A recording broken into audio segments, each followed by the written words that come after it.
ഇന്ന് ഞാൻ തയ്യാറാക്കാൻ പോകുന്നത് നല്ല അടിപൊളിയായിട്ടുള്ള കുഞ്ഞിപ്പത്തിരിയാണ്.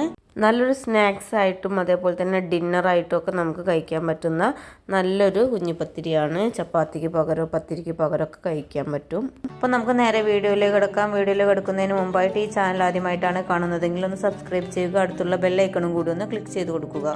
അപ്പോൾ കുഞ്ഞിപ്പത്തിരി ഉണ്ടാക്കാൻ വേണ്ടിയിട്ട് ഞാനിവിടെ 2.5 ഗ്ലാസ് വെള്ളം വെച്ചിട്ടുണ്ട്.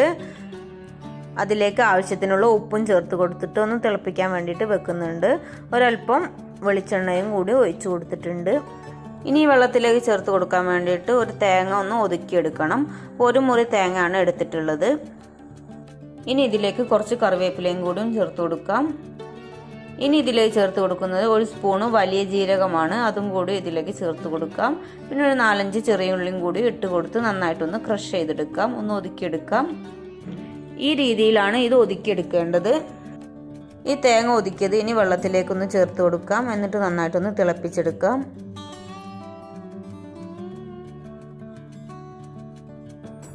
ഇപ്പം വെള്ളം നന്നായിട്ട് തിളച്ച് വന്നിട്ടുണ്ട്. ഇനി നമുക്ക് ഇതിലേക്ക് പൊടി ചേർത്ത് കൊടുക്കാം. പത്തിരിക്കൊക്കെ ഉപയോഗിക്കുന്ന അരിപ്പൊടി ഇതിലേക്ക് ഇട്ട് കൊടുത്തിട്ട് നന്നായിട്ടൊന്ന് ഇളക്കിയെടുക്കാം. നമ്മൾ പത്തിരിയൊക്കെ വാട്ടിയെടുക്കുന്ന പോലെ തന്നെയാണ് ചെയ്യുന്നത്. 2.5 കപ്പ് വെള്ളമായിരുന്നു എടുത്തിരുന്നത്. അതിലേക്ക് 1.5 കപ്പ് പൊടി ഇട്ട് കൊടുത്തിട്ട് നന്നായിട്ടൊന്ന് ഇളക്കിയെടുക്കാം. അപ്പോൾ ഓരോരുത്തരുടെ പൊടിക്കനുസരിച്ച് വെള്ളം കുറയ്ക്കുകയും കൂട്ടുകയൊക്കെ ചെയ്യാം. പത്തിരിക്ക് പൊടി വാട്ടിയെടുക്കുന്നത് എങ്ങനെയാണോ അതേപോലെ തന്നെയാണ് ഇതിനും വാട്ടിയെടുക്കുന്നത്. അപ്പോൾ ഇതേപോലെ ഒന്ന് ഇളക്കി കൊടുത്ത് വെള്ളമൊക്കെ ഒന്ന് ടൈറ്റ് ആവുന്നവരെ ഒന്ന് പൊടി ഇട്ട് കൊടുക്കാം. എന്നിട്ട് ഇതേപോലെ ഒന്ന് വാട്ടിയെടുക്കാം. ഇനി നമ്മൾ വാട്ടി വെച്ചിട്ടുള്ള പൊടി ഒന്ന് നന്നായിട്ടൊന്ന് കുഴച്ചെടുക്കാം. അപ്പോൾ ചൂട് അധികം ആറുന്നതിന് മുമ്പായിട്ട് തന്നെ നമ്മൾ കുഴച്ചെടുക്കാൻ ശ്രദ്ധിക്കണം. അല്ലെങ്കിൽ അത്ര തന്നെ സോഫ്റ്റ് ഉണ്ടാവില്ല നമ്മുടെ കുഞ്ഞിപ്പത്തിരി. ഇനി നമ്മുടെ കുഞ്ഞിപ്പത്തിരി ഓരോന്നായിട്ട് നമ്മൾ കൈവച്ചിട്ട് ഉരുട്ടിയെടുത്ത് റെഡിയാക്കി എടുക്കണം. അപ്പോൾ അതിന് പകരമായിട്ട് നമുക്ക് എളുപ്പത്തിൽ തന്നെ കുഞ്ഞിപ്പത്തിരി റെഡിയാക്കി എടുക്കാൻ വേണ്ടിയിട്ടുള്ള ഒരു ടിപ്പാണ്. അപ്പോൾ അതിന് വേണ്ടി ഒരു ബോട്ടിൽ ഇതേപോലെ ഒന്ന് മുറിച്ചെടുത്തിട്ടുണ്ട്. ഇനി കൗണ്ടർ ടോപ്പിൽ കുറച്ച് വെളിച്ചെണ്ണ തടവിയതിന് ശേഷം നമ്മുടെ പൊടി അവിടെ വെച്ചിട്ട് നന്നായിട്ടൊന്ന് പരത്തിയെടുക്കാം. നമുക്ക് കൈകൊണ്ട് ഓരോന്നായിട്ട് ഉരുട്ടിയെടുക്കുകയും ചെയ്യാം. അതിൽ എളുപ്പത്തിലാണ് നമുക്ക് ഈ ഒരു രീതി ചെയ്യുമ്പോൾ കിട്ടുന്നത്. അപ്പോൾ കുഞ്ഞിപ്പത്തിരിക്ക് വേണ്ടിയിട്ടുള്ള പൊടി ഞാൻ ഈ കൗണ്ടർ ടോപ്പിൽ ഇട്ടിട്ടൊന്ന് പരത്തി എടുത്തിട്ടുണ്ട്.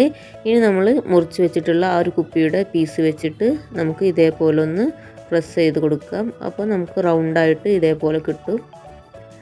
അല്ലെങ്കിൽ നമ്മൾ ഇത് ഓരോന്നും ഇതേപോലെ കൈമൽ വെച്ചിട്ട് ഇതേപോലെ ഉരുട്ടിയെടുക്കണം. ഉരുട്ടിയെടുത്തിട്ടൊന്ന് പരത്തി കൊടുക്കണം.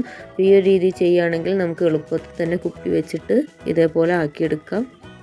അപ്പോൾ ആ ഒരു കുപ്പിയുടെ അടപ്പിൻ്റെ ആ ഒരു ഭാഗത്ത് കുടുങ്ങുന്ന ആ ഒരു പീസ് അപ്പം തന്നെ നമ്മൾ ഇതേപോലെ കൈ വെച്ചിട്ടൊന്ന് പുറത്തേക്ക് എടുക്കണം. എന്നിട്ട് പിന്നെ ബാക്കി നമുക്ക് ഇതേപോലെ റൗണ്ടാക്കിയിട്ട് ഇതേപോലെ കുത്തി കൊടുക്കാം. അപ്പോൾ വളരെ എളുപ്പത്തിൽ തന്നെ നമുക്ക് ഈ ഒരു കുഞ്ഞിപ്പത്തിരിയുടെ ഈ റൗണ്ടൊക്കെ തയ്യാറാക്കിയെടുക്കാൻ ഈ ഒരു പീസ് കുപ്പി മാത്രം മതി. അപ്പോൾ എല്ലാവരും ഒന്ന് ട്രൈ ചെയ്ത് നോക്കിയിട്ട് നിങ്ങളുടെ ഫീഡ്ബാക്ക് അറിയിക്കാൻ മറക്കരുത്. അപ്പോൾ ഈ ഒരു കുപ്പി വെച്ചിട്ടുള്ള ഈ ഒരു ടിപ്പ് നിങ്ങൾക്ക് യൂസ്ഫുള്ളായി തോന്നുന്നുണ്ടെങ്കിൽ വീഡിയോ ഒന്ന് ലൈക്ക് ചെയ്യാനും അതേപോലെ തന്നെ ഷെയർ ചെയ്ത് കൊടുക്കാനും മറക്കരുത്.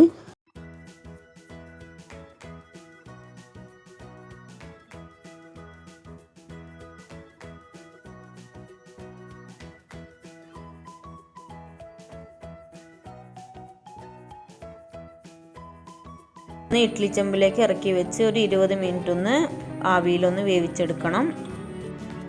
ഇനി നമ്മൾ ഇതിലേക്ക് സമൂസ ഫില്ലിംഗ് ഒക്കെ ചെയ്യുന്ന പോലെ ആ ഒരു മസാലയാണ് തയ്യാറാക്കുന്നത്.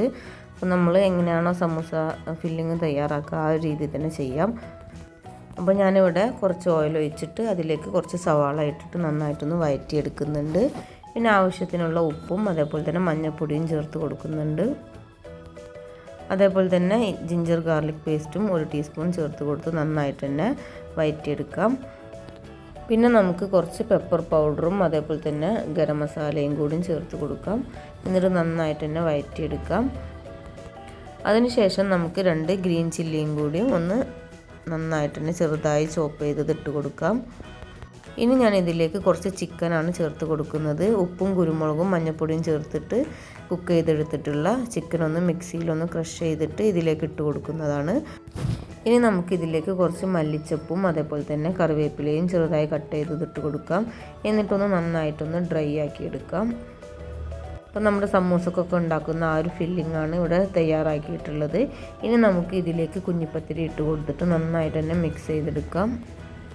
ഇനി നമ്മൾ ആവിയിൽ വേവിച്ച് വെച്ചിട്ടുള്ള ഈ ഒരു കുഞ്ഞിപ്പത്തിരി നമ്മുടെ മസാലയിലേക്ക് നന്നായിട്ട് തന്നെ മിക്സ് ചെയ്തെടുത്തിട്ട് ഒരു 5 മിനിറ്റ് നന്നായിട്ടൊന്ന് ഇളക്കി കൊടുത്ത് ഒന്ന് കുക്ക് ചെയ്തെടുക്കാം.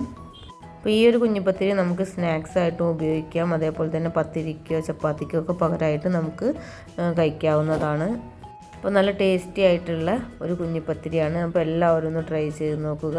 അപ്പോൾ ഈ ഒരു വീഡിയോ ഇഷ്ടപ്പെട്ട വീഡിയോ ഒന്ന് ലൈക്ക് ചെയ്യാനും കമൻറ്റ് ചെയ്യാനും ഇതുവരെ സബ്സ്ക്രൈബ് ചെയ്യാതെയാണ് കാണുന്നതെങ്കിൽ ഒന്ന് സബ്സ്ക്രൈബ് ചെയ്ത് സപ്പോർട്ട് ചെയ്യാനും മറക്കരുത്. ഇനിയും പുതിയ വീഡിയോസുമായിട്ട് വീണ്ടും കാണാം. Thanks for watching.